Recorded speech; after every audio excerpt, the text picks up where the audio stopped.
Hello guys, welcome to Bibi, bicara bisnis ala anak muda. Bicara bisnis. Nah teman-teman, kita nggak asik nih kalau kita nggak kenalan buat teman-teman kita yang baru nonton Bibi. Kenalin, gue Ivan dan ada di sana Bibi. Bibi Ica. Halo teman-teman.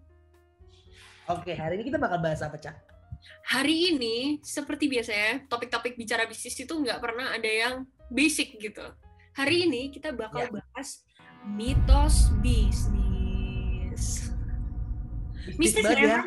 Mistis nggak? Iya, mistis sih tetap. Kan walaupun kita bicaranya tetap bisnis-bisnis gitu, tapi kalau mitosnya agak ngaco mistis sih jadinya gitu. Tapi kita bakal tetap di topik bisnis gitu. Oke. Jadi yuk Van, kita bahas yang pertama nih. Apa mitos bisnis pertama yang sering dianut oleh teman-teman kita? Yang sering dianut adalah karena mungkin dari orang tuanya atau misalnya dari leluhurnya pasti sering banget bilang kayak kalau punya bisnis jangan ditinggalin, ditungguin aja di sana gitu. Jangan diserahin orang, bahaya juga dan segala macam. Padahal nggak selamanya kayak gitu loh. Tapi terlalu stigmatis dan itu menjadi sesuatu bahan yang diingat oleh masyarakat, jadinya malah ngaco nih gitu. Padahal mungkin dulu orang tua cuma ngingetin aja gitu, bukan menjadikan sesuatu ini tuh harus gitu. Kamu yakin? Iya, buktinya apa? Buktinya adalah si Alfamart, Indomaret itu jelas banget tuh. Banyak loh Alfamart, Indomaret di mana-mana kan. Cuman santai aja, nggak ada bosnya juga bisa jalan aja kok, aman-aman aja gitu. Kalau menurut Bibi Ica gimana nih? Kalau menurut gue sih, ya itu udah jelas banget mitos. Kasih suara sound effect, tetot. Ya, kenapa mitos? Karena menurut gue udah bukan zamannya cuy, lu jaga di toko lama-lamaan kayak gitu. Tapi sekali lagi tergantung skala bisnis lu dan lu udah berapa lama lu ngejalaninnya. Kalau misalnya lu baru ngerintis dan lu mau cut cost, ya udah jelas lu harus pegang itu semua sendiri gitu. Karena lu belum punya duitnya untuk bayar karyawan, which is totally fine. Berarti lo harus megang itu sendiri. Tapi di saat lo mau ekspansi, di saat lo mau keluar dari kota kecil itu, ya yang harus lo lakukan adalah lo harus delegasiin tugas lo ke orang lain supaya lo bisa handle sisi membesarkan bisnis lo, mengexpand. Karena bisnis itu nggak cuma ya udah lo jualan itu doang, pasti ada yang lebih dari itu. Kayak gitu sih menurut gue. Kalau gue sih nambahin dikit aja ya. Kalau dari pengalaman gue, kalau gue mungkin memposisikan diri gue sebagai seorang karyawan misalnya, justru kalau misalnya kita nggak kasih delegasi atau misalnya nggak kita kasih project-project untuk karyawan kita berpartisipasi di dalamnya, mereka tuh akan kehilangan aktualisasi dirinya. Jadi kayak sebenarnya karyawan tuh pengen banget loh diucapin kayak kerja lu bagus. Terus misalnya lu berpartisipasi dalam project ini supaya nanti dapat apa gitu. Ada aktualisasi di mana kayak bos gue itu berarti menghargai kerjaan gue dipercaya untuk megang project ini, berarti memang kerja gue tuh bagus.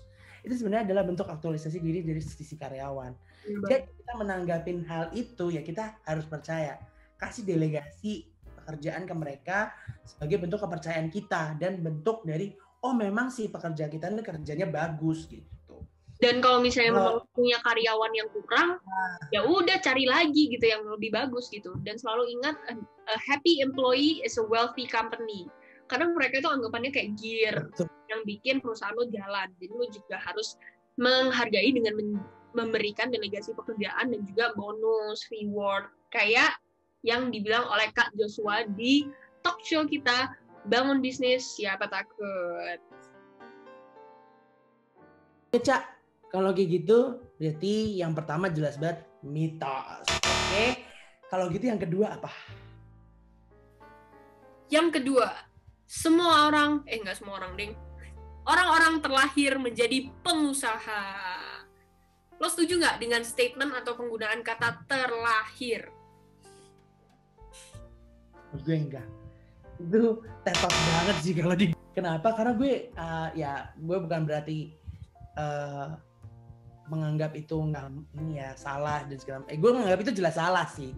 Tapi gue melihat nih banyak banget pebisnis sukses di luar sana misalnya Pak Khairul Tanjung, misalnya Pak Sundoro Salim, atau mungkin di sekitar-sekitar kita, mungkin yang ngetren banget ada Kak Indra Kent dan segala macam, yang memang mereka tuh bukan terlahir dari keluarga yang misalnya pebisnis, semua keluarga bisnismen dan segala macam. Bahkan Pak Sundoro Salim sendiri itu dia anak seorang petani loh. Dan masih banyak di luar sana pebisnis hebat yang memang nggak terlahir dari keluarga pebisnis. Tapi mereka bisa kok jadi pebisnis sukses asalkan mereka tuh mau belajar, nggak takut gagal, berani coba dan segala macam gitu. Dan selama proses untuk menjadi pebisnis tuh emang perlu belajar itu sih. Kalau misalnya lu nggak mau belajar, terus nggak menghargai prosesnya, itu nggak bisa sih. Kalau menurut lu gimana, Cak? Gue setuju sih sama lo kan, karena itu sedikit konyol, kayak lu ngomong ice in my vein tapi ini entrepreneurship in my vein gitu, kagak bisa cuy. Kayak gimana ya, menurut gue orang-orang itu tidak terlahir menjadi sesuatu hal. Memang setiap orang itu punya purpose ya, punya tujuan hidup dan sebagainya, tapi dia bukan terlahir untuk itu gitu. Menurut gue kalau misalnya lo punya bakat, itu pasti terlahir dengan sebuah bakat, which is totally fine. Tapi kalau misalnya nggak lo asah, nggak lo pelajari lebih lanjut, lo nggak bakal menjadi sesuatu hal. Misal lo punya bakat mengidentifikasi sebuah peluang bisnis di tengah-tengah kerumunan orang misalnya, tapi lo mampu gitu, kayak rasanya kalau misalnya orang nunggu di halte kayak gini capek deh, mending gue sewa kursi deh, kayak gitu. Kan itu sebuah analytical thinking, dan itu adalah bakat yang dia punya sejak lahir gitu.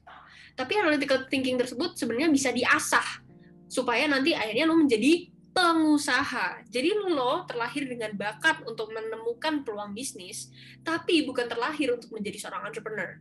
Karena menjadi seorang entrepreneur itu lo harus belajar lebih dalam, mulai dari mentor, mungkin dari program-program inkubasi, atau dari webinar-webinar terdekat seperti itu. Jadi menurut gue nomor 2 ini adalah mitos. Asik.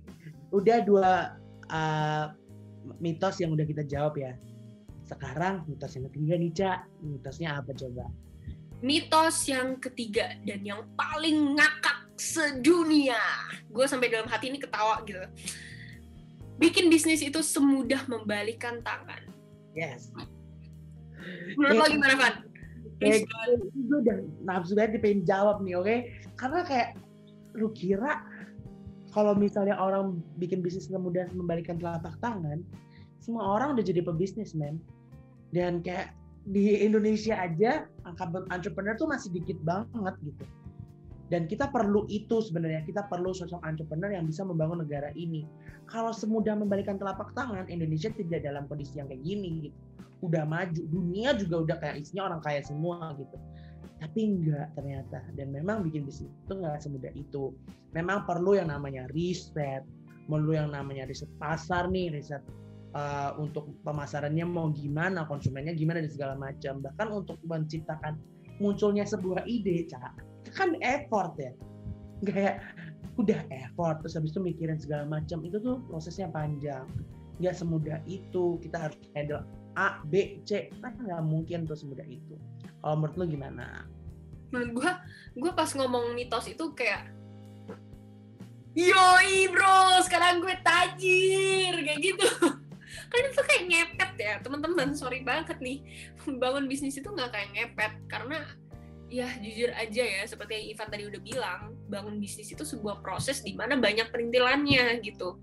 Kayak kita nggak bisa expect kita punya imajinasi tertentu dan ide bisnis tertentu pasti titik laku di pasar, nggak bisa kayak gitu, karena kita masih harus validasi, kita harus cek apakah mereka memang benar-benar butuh dan sebagainya, dan itu semua proses. Dan kalau misalnya memang ternyata mereka benar-benar butuh, ada yang namanya product life cycle. Mungkin nanti lain kali kita bahas kali ya, Van, product life cycle itu interesting banget. Ya, terus. Jadi tuh kayak ada fluktuasi gitu teman-teman. Kayak kapan produk lu itu diminati orang-orang, tapi tiba-tiba kapan jadi biasa aja. Terus kapan dia jadi orang udah nggak ada inget lagi gitu. Nah, ini namanya curve ini itu adalah sebuah proses bisnis, di mana lo nggak bakal selalu sukses. Dan di saat lo nggak selalu sukses itu adalah titik di mana mitos ini proven sebagai mitos. Karena apa? Kalau misalnya semudah membalikan tangan, itu bakal menjadi satu garis yang selalu naik. Yes. Sedangkan kalau bisnis itu udah kayak ombak nih, Bray. fluktuatif gitu ya, naik turun. Tinggal turun naik, tinggal turun. Iya sih, benar banget. Itu dengan adanya fakta yang lu berikan itu sangat menjawab mitos ini gitu ya kan. Terus inget guys, gak segampang itu. Lihat deh kalau misalnya gitu ya, anak-anak SD, anak-anak SMP balik telapak tangan dia mainan Om Pimpa ya kan, dia bisa jadi buka bisnis kalau segampang itu gitu. Tapi memang enggak. Ntar bocil-bocil di playground gitu. Bim salah Bim. Home Pimpa Alayum. Cet, dapat mobil Mercedes di belakang. Yes. Gak bisa. Nggak gampang. Oke. Jadi jelas banget ya, seru banget kita bahas mitos-mitos. 3 mitos hari ini. Kalau misalnya nih teman-teman, Kak bahas dong mitos tentang AAAA, BBBB, CCC, silakan komen di bawah. Kalau misalnya banyak yang komen, kita bikinin lagi nih mitos part 2. Yes. Oke. Bikin part 2 sama jawab-jawabin komen di YouTube. Yes. Mantap. Seru banget tuh ya kayaknya ya. Rasanya asik di kalau misalnya kita bikin challenge mitos atau fakta gitu. Ya, iya. Ide selanjutnya, Bray. Oke, Bray, gitu. Kayaknya udah sih kita bahasnya, kalau ntar kelamaan kalian juga bosen nih ya. Kita gitu kan, ngobrolnya ngalor ngidul gitu kan. Tapi yang penting kalian inget nih, walaupun itu banyak mitos-mitos di luar sana, ingat, boleh ada mungkin sesuatu yang benar buat kalian, itu ada juga yang nggak benar buat kalian. Jadi kalian harus benar-benar pintar-pintar memilih gitu. Benar. Informasi di luar tuh banyak banget gitu. Jangan sampai terus lu tangkap semuanya, nggak boleh. Gitu. Benar banget. Jangan jadi penyaring atau vakum. Semua disedot. Jadilah filter air. Oke, gue Bibi Ica. Gue Bibi Ivan. See you in the next Bibi. Bye-bye.